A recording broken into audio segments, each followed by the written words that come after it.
Tu je hotelek na Kleopatra, Kleopatra 11, Aria Riva.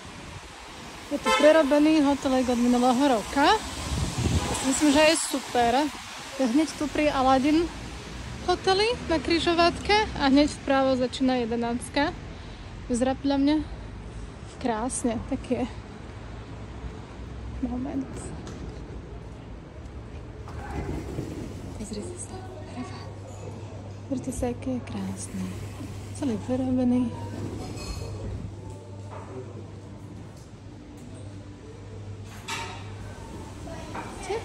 A reštaurácia. Chcela ukázať, sa vám pýtať na hotely, prekvapujúco väčšinou sa pýtate na all inclusive všetci, na hotely, ktoré majú len raňajky a že proste chcete mať niečo, čo je hneď pri pláži a stačia raňajky. Pozrite sa, tu je Aria Riva, ona má len raňajky a má super ceny, naozaj lacné na to, ako to vyzerá a dokonca aj má kuchynku vlastnú vo vnútri. Krásny hotel, celý prerobený, takže odporúčam. A tu je Angelic City Downtown, toto je hneď pri Kleopatrej pláži 11. A tu tiež máte raňajky, ale sa mi zdá, že sa dá vybrať aj polpenzia. Takže tak, čiže tieto dve hotely sú podľa mňa úplne OK, keď chcete niečo s polpenziou. Čiže hotelik je hneď tu za Angelic hotelom a sme cez cestu na Kleopatre pláži 11, ktorú vám stále ukazujem. To je Aladdin hotel. Tu je Alania. Čiže skvelé miesto podľa mňa. Tu je Kleopatra Beach Hotel. Je to starý hotel. Pýtate sa ma, že či je dobrý, ako... Ja neviem, ja som tu chodila ešte dávnejšie a bol super, ale už vtedy to bol starý hotel. Čiže, neviem, jedlo je fajn, je ho dosť, ale netreba byť extrémne vyberavý. A samozrejme je stále to isté každý týždeň potom. Ale izby a všetko je staré. Ale zase v tej cene, ako sa predáva, si myslím, že je úplne OK, keď chcete niekde prespať blízko mora, lebo tu máte hneď tú Kleopatrinu pláž a mestečko máte, tade to 10 minútiek peši ani nie. Do centra myslím, hneď do stredu centra. Čiže dovnútra nejdem, lebo je zavretý, nepustia ma tam a takto. Čiže tak, ohľadom Kleopatra Beach hotela. Píšete mi, ako vyzerá Kleopatra Dreams hotel, či sa vôbec stihne a všetko. Čo ja vám môžem povedať, dá sa to postaviť celá bytovka za necelý rok, takže si myslím, že len premaľovanie a prestavba bude úplne v pohode. Majiteľ vraví, že všetko sa stíha do začiatku sezóny. Teraz to vidno lepšie. Kleopatra Dreams Beach Hotel. Hneď na Kleopatrinej pláži. Čechmi a Slovákmi obľúbený hotel. Prechádza rekonštrukciou a bude otvorený na začiatku sezóny, tak ako máte niektorí zakúpený. Čiže ono síce to vyzerá, že bože môj, ako sa to dá stihnúť. Turci sú šikovní a pracujú na tom veľa ľudí, čiže stíha sa, nebojte sa. Stavba je hotová. To len treba premaľovať, spraviť nové sklá a máte to. Tie sklá sa dajú jak skladať. To je Royal Palm. Jeden z mojich strašne obľúbených hotelov. Tiež je zavretý, čiže dovnútra sa nedostanem, aby som vám ukázala izby. Ja som tu dokonca bola ubytovaná s mojou rodinou pred 5 rokov dozadu. Lebo je to super miesto, hotel je lacný a jedlo je plnička v pohode. Lenže, kto má mocný jazyček a chcete 5 druhov rôzneho mesa a takto, tak tuto nečakajte ani celkovo ani v týchto hoteloch, čo sú na Kleopatrinej pláži. Pretože strava je jednoduchšia, ale postačujúca v tom teple. Čiže máte 2 druhy mesa a väčšinou sú to šaláty, cestoviny a takéto veci, ale podľa mňa tento hotel úplne skvelý. Potom aj reštiku stále otvorenú a zabudla som izby boli renovované pred 5 rokmi, ale stále cítiť, že sú to staršie izby. No, bolo tam čisto, neviem ako to je teraz, čiže kto má skúsenosti z minulého roka, kľudne napíšte do komentára. Budem veľmi rada, keď mi napíšete, že ako to vyzerá teraz v Royal Palme, ale si myslím, že sa to veľa nezmení, pretože personál je super, manažer je super a oni sa väčšinou starajú o tento hotel, takže si tak napíšte mi do komentu.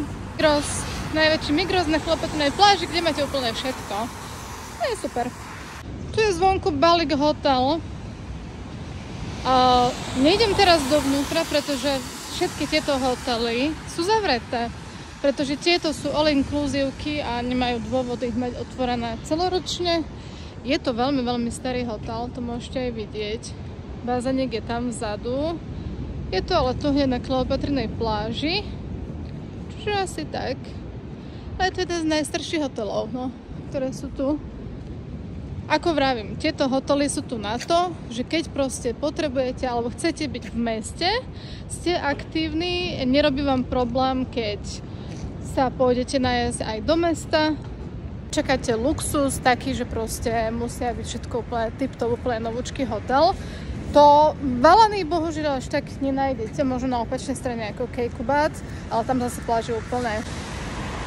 Určite odporúčam rezorty mimo Alanie, lebo tu v Alanii máte naozaj len tieto mestské hoteliky, kde máte jeden bazén, ktorý má 3x3 metre, ale cez cestu máte obrovské more, ktoré je väčšie ako 3x3 metre, čiže tým pádom ani veľmi ten bazénik nepotrebujete, ale keď máte deti a potrebujete nejaké sklouzavky a neviem čo všetko, tak neviem. Jedine, že máte akčné deti, ktoré majú radi pláž, čo inak niektoré majú.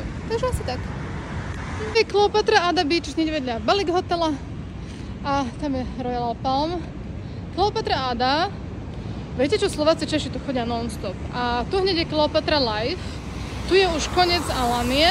Už len vzadu je potom Melissa Hotel. A tieto všetky hotely by som dala do jednej kopy. Tento je trošku horší ako tieto.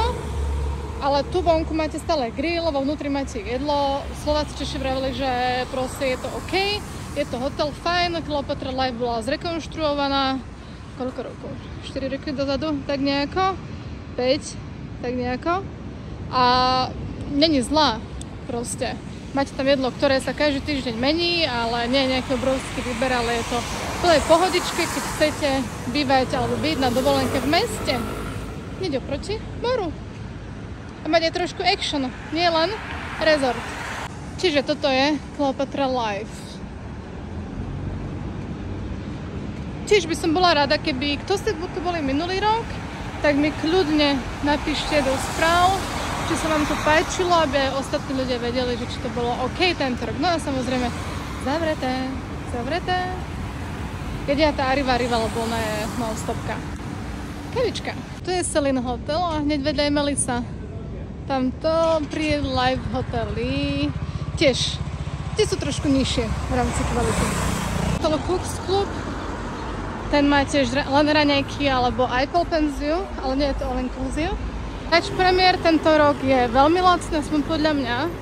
Drahšie samozrejme aj minulý rok, ale lacnejšie na to, ako sú ostatné hotely. Tu dokonca vyšlo 14 dní na nejakých 1600 eur pre dve osoby, čo si myslím, že je úplne super na tak dlho. To sú len raňajkové hotely, také butik hotely by som povedala. V celej tejto ulici a Royalisa tiež. Máte moju Xperia Beach, ktorú furt ospevujem, pardon. Xperia Sarai Beach. Kedysi to boli len raňajky, potom dali penziu a dokonca už teraz máte aj all inclusívku, je to priamo na pláži. Vedľa Azak hotela. Hneď tu máte Touch Premier, čiže máte to všetko. Lisúčko. A vpredu je Grand Zaman Beach. Touch Premier, ale je hotel. Blue Hawaii je tam trošku vidno také modré. Máte Azak Beach Hotel, za chvíľočku bude vidno. Pred nami, za stromami, Grand Zaman Beach. Tam vľavo modré, Grand Zaman Garden. Všetko tu. Grand Zaman Beach. Nie sú na ňo žiadne negatívne komentáre. Je inak najlepší hotel, najstarší, jeden z najstarších hotelov a najlepší hotel, čo sú tu v Alanii. Nie je úplne super truper, samozrejme. Izby sú maličké, ale si myslím, že na čo vám je veľká izba, keď to aj tak prespávate. Je to aj bazén dole. Jedlo má ale veľký výber. Čiže to ide hlavne na jedlo do Turecka, celú inkluzívku, tak toto je super. A tu máte hneď po pravej strane potom pláž, číslo 6. 8, 6. Tu máte hneď potom Starbucks a lanovka je po pravej strane na konci a Kleopatra číslo 1, o ktorú stále ospevujem. A som spravila aj minulé video na Damlatáši. Máte zase klasickú rivieru, nie Zen. Toto je skôr nemecký hotel. Tu som mala asi raz za 10 rokov klienta Slováka Čecha. Tento hotel je non-stop otvorený, chodia tu Holanďania, Nemci, dôchodku cez zimu a takto si tu sedieť, čo je podľa mňa paráda. No a samozrejme v lete tu je tiež otvorená. Pekný hotel, veľmi dobrý. Keď ho majú radi Nemci, tak určite kvalitný. Potom tu máte Sultan Sipahi, ktorý poznáte veľmi dobre Slováci Češi. Nachádza sa hneď tu na Damlatáši. Je to tiež jeden z veľmi staručkých hotelov, ktorý bol aj zrekonštruovaný viackrát.